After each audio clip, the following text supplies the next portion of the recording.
nascimento de Jesus e dos pastores de Belém, que foram visitá-lo, né? Acredita-se que tenha sido nessa região, aqui mais ampla, em algum lugar que os pastores pudessem estar quando foram avisados do nascimento de Cristo. Em Lucas 2,8 diz assim: ora, havia naquela mesma comarca pastores que estavam no campo e guardavam durante as vigílias da noite o seu rebanho. E eis que o anjo do Senhor veio sobre eles, e a glória do Senhor os cercou de resplendor. E tiveram grande temor. E o anjo lhes disse: não temais, porque eis aqui vos trago novas de grande alegria, que será para todo o povo. Pois na cidade de Davi vos nasceu hoje o Salvador, que é Cristo o Senhor. E isto vos será por sinal: achareis o menino envolto em panos e deitado numa manjedoura. E no mesmo instante apareceu com o anjo uma multidão dos exércitos celestiais, louvando a Deus e dizendo: glória a Deus nas alturas, paz na terra, boa vontade para com os homens. E aconteceu que, ausentando-se deles os anjos para o céu, disseram os pastores uns aos outros: vamos, pois, até Belém e vejamos isso que aconteceu e que o Senhor nos fez saber. E foram apressadamente, acharam Maria e José e o menino deitado na manjedoura. E vendo-o, divulgaram a palavra que acerca do menino lhes fora dita. E todos os que a ouviram se maravilhavam do que os pastores lhes diziam. Então é curioso que quando Jesus nasceu, houve uma estrela que apareceu no Oriente para trazer os magos para visitar Jesus. E também os anjos apareceram aos pastores. São dois grupos completamente diferentes. Os pastores eram daqui, né? Eram de Israel. Os magos eram do Oriente, mais distante, eram gentios. Os magos eram, na verdade, astrônomos, né? Não seriam pessoas ligadas à magia, mas eram estudiosos das estrelas, eram intelectuais. Os pastores eram homens simples, né? Os magos, eles tinham dinheiro, né? Tanto que ofereceram a Jesus presentes substanciais. Os pastores eram homens simples, ofereceram apenas o seu reconhecimento. Então, isso para mostrar que em torno de Cristo todos podem ser acolhidos e unidos, né? O rico, o pobre, o culto, o inculto, o judeu, o gentio, enfim, todos eles. A Bíblia diz que os pastores estavam lá cuidando do seu rebanho, mas lhes veio essa boa notícia, né? Um anjo lhes disse: não temais, porque eis aqui vos trago novas de grande alegria, que será para todo o povo. Pois na cidade de Davi vos nasceu hoje o Salvador, que é Cristo o Senhor. Conforme a promessa de Miqueias, o profeta, no capítulo 5, versículo 2, o Messias nasceria na cidade de Belém, seria da linhagem de Davi. Uma coisa curiosa, para Jesus mostrar-se como Salvador proveniente da linhagem de Davi, era necessário que os livros que tinham as genealogias dos judeus ainda estivessem conservados. Nós vemos em dois evangelhos na Bíblia a genealogia de Jesus. Isso era possível porque naquele tempo ainda estavam guardados os livros que continham as genealogias e mostravam que Jesus realmente vinha da descendência de Davi através de José, por intermédio de quem ele era contado na sucessão, não era nem por intermédio de Maria.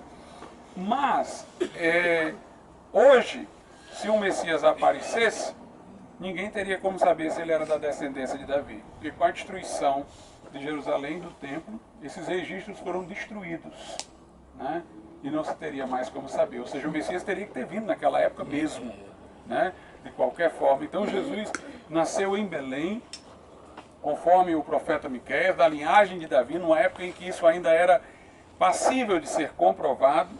E aqui nós temos o anjo anunciando aos pastores o nascimento de Jesus, dizendo ser boas novas de grande alegria, porque quem havia nascido em Belém era o Salvador. Essa é a missão dele em vir ao mundo, né? Trazer salvação. Mas ele diz: o Salvador, que é Cristo o Senhor. É aquela história que eu disse. Nós não podemos ter Jesus como Salvador sem tê-lo igualmente como Senhor das nossas vidas. Crer nele é crer nele como Senhor e Salvador. Ter fé nele, confiar nele, é confiar-se a ele, né? E diz aqui que os anjos também disseram isso. Glória a Deus nas alturas, paz na terra, boa vontade para com os homens. Por muito tempo, uma tradução equivocada, né, de algumas bíblias católicas, que até os católicos já têm corrigido também nas suas novas traduções. Dizia assim: glória a Deus nas alturas, paz na terra aos homens de boa vontade. Mas os homens não têm boa vontade, têm má vontade. Os homens são corrompidos pela queda. Jesus não veio porque nós merecíamos que ele viesse. Ele veio como fruto do amor imensurável de Deus, inexplicável de Deus, como diz a Bíblia, que excede todo entendimento, né? Ele veio por graça, trazendo o que nós não merecíamos. Ele veio, morreu por nós, sendo nós ainda pecadores. A Bíblia Sagrada diz, a Escritura diz, não que nós tenhamos buscado a Deus, mas que Ele nos buscou e enviou seu Filho. Se nós amamos a Deus hoje, diz a Bíblia, é porque Ele nos amou primeiro. Então não tem homem de boa vontade para com Deus. Não, a tradução certa não deveria ser paz na terra aos homens de boa vontade. A tradução é como essa daqui que eu estou lendo. Paz na terra, boa vontade para com os homens. A boa vontade é de Deus para com os homens. Tem uma outra tradução igualmente correta que diz: paz na terra àqueles a quem Deus quer bem. É Deus que nos quis bem. É Deus que teve boa vontade para conosco, né? Do outro modo, nós não teríamos nenhuma oportunidade de salvação, né? Então nós louvamos a Deus por isso, porque foi Ele quem tomou a iniciativa de vir ao nosso encontro. E a Bíblia diz que os anjos disseram: vamos até Belém, foram lá, constataram o Cristo, em forma de criança, e noticiaram aos que estavam lá, Maria, José, o que eles haviam ouvido da parte dos anjos, né? Confirmando realmente a origem divina de Jesus e o seu nascimento sobrenatural como homem através do Espírito Santo. Nós louvamos a Deus porque esse foi o dia que a história mudou, teve uma guinada, né?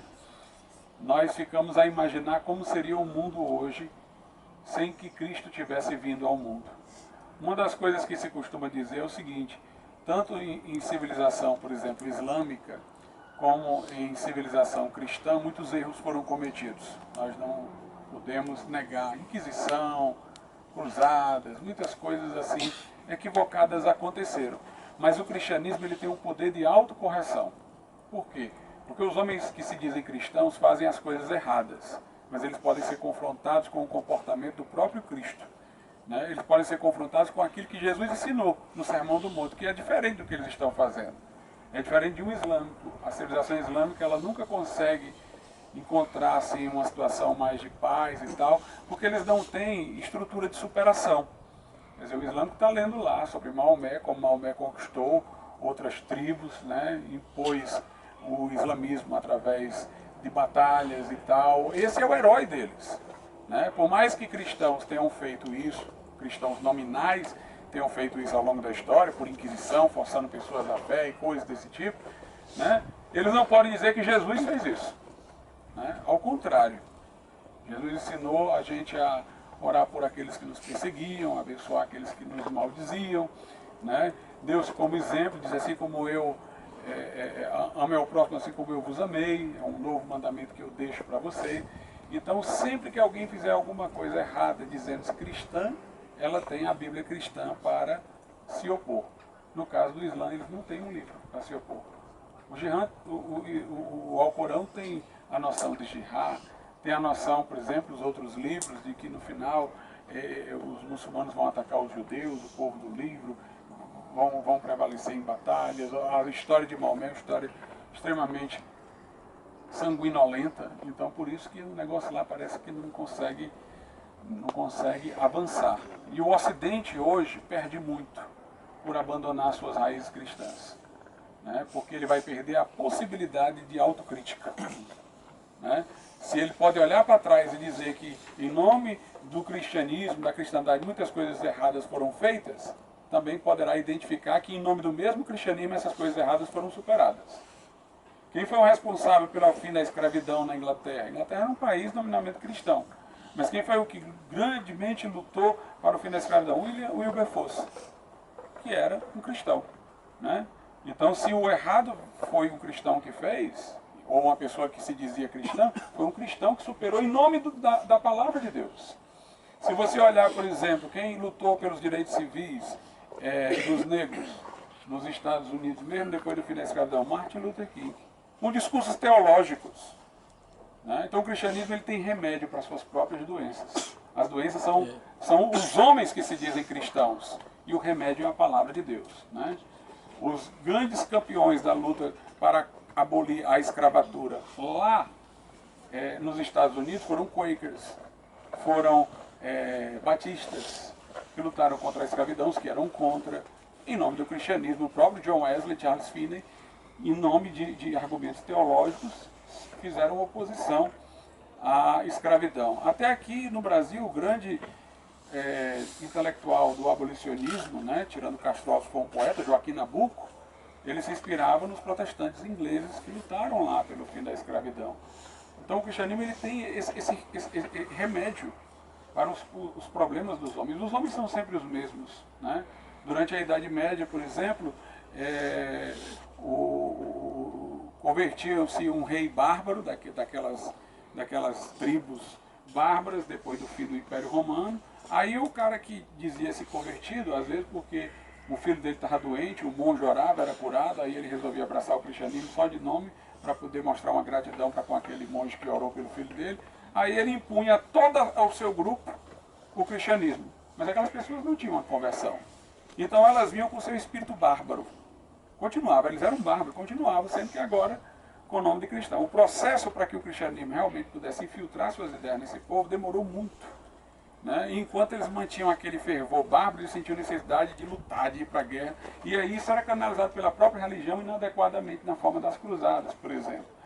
Então, houve muitas coisas erradas, mas elas foram curadas com a argumentação cristã, né? O cristianismo tem essa possibilidade de superação das deficiências daqueles que se dizem seguidores do cristianismo. O Islã, por exemplo, não tem esse remédio para suas próprias mazelas, né? Porque Maomé não fez diferente. Maomé ampliou os domínios do Islã pela conquista, com pactos não cumpridos, né? Ele fazia pacto com quem não conseguia vencer. Para acordar a paz, as pessoas se aquietavam, desarmavam, ele se preparava e voltava lá de novo com tudo, né? Então nós realmente lamentamos que a civilização que ainda divide o seu calendário antes de Cristo e depois de Cristo agora esteja abandonando suas raízes cristãs. A comunidade europeia faz questão de dizer que ela não tem nada a ver com a Europa cristã do passado. É uma nova Europa, laica, baseada apenas em razões mais econômicas e tudo mais, né? Então, esse processo de descaracterização é extremamente prejudicial, desagregador, né? E aí surgem as ideologias mais esquisitas do mundo que a gente tem visto aparecer. E eu acredito que é exatamente a fraqueza da Europa, do Ocidente cristão, que tem dado força ao Islã, né? Inclusive muitas pessoas do lado de cá, às vezes, indo para o Islã pela crise, do vazio de sentido, pela falta de alguma coisa transcendente que dê sentido à história, à vida, porque recusaram, fizeram pôr na nostalgia e no esquecimento, no ostracismo, melhor até dizendo, né, a visão cristã de mundo. Então urge que nós oremos, né, para que as pessoas não apenas convertam-se a Cristo, mas assimilem uma mentalidade cristã através da qual elas possam agir no mundo de maneira adequada aos postulados da fé. Então naquele dia os pastores disseram: glória a Deus nas maiores alturas, paz na terra aos homens, boa vontade para com os homens. E nós também devemos cantar e nos alegrar com o fato de que Jesus nasceu. Vamos cantar, né, o hino que eu sugeri, é o hino 15 aí do cantor cristão, para quem baixou. Acho que é possível, né, Domênico? Aqui? Claro, aqui não tem problema. Pronto. Vai ficar aqui do meu ladinho, né? Você acompanha aqui. É o 15 do cantor cristão. A Deus demos glória com grande fervor, seu Filho bendito por nós todos deu. A graça concede ao mais vil pecador, abrindo-lhe a porta de entrada no céu. Exultai, exultai, vinde todos louvar a Jesus Salvador, a Jesus Redentor. A Deus demos glória, porquanto do céu seu Filho bendito por nós todos deu. Ó graça real, foi assim que Jesus, morrendo, seu sangue por nós derramou. Herança nos céus com os santos em luz, comprou-nos Jesus, pois o preço pagou.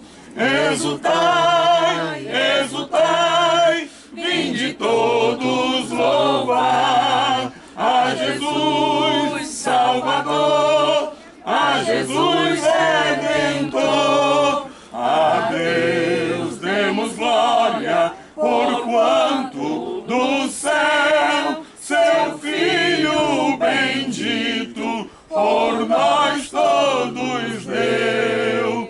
A crer nos convida tal rasgo de amor nos merecimentos do Filho de Deus. E quem, pois, confia no seu Salvador, vai vê-lo sentado na glória dos céus.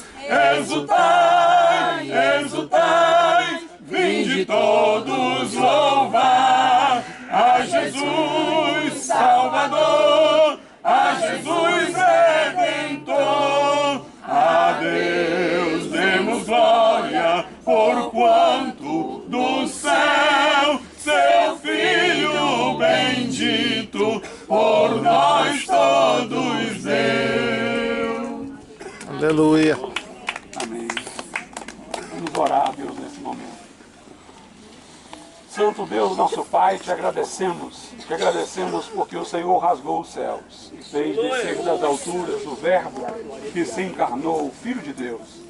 Te agradecemos pelo nascimento, vida, morte, ressurreição de Jesus, porque há fonte de vida e de salvação em seu nome, há perdão em seu sangue derramado, há, Senhor, regeneração em sua ressurreição vitoriosa, e que o Senhor nos faça cada vez mais andar no seu reto caminho, aprendendo de Cristo, a servi-lo, a amá-lo, a viver para Ele, tendo o coração em chamas, ó Pai, de fervor e gratidão pela mensagem do Evangelho. Em nome de Jesus.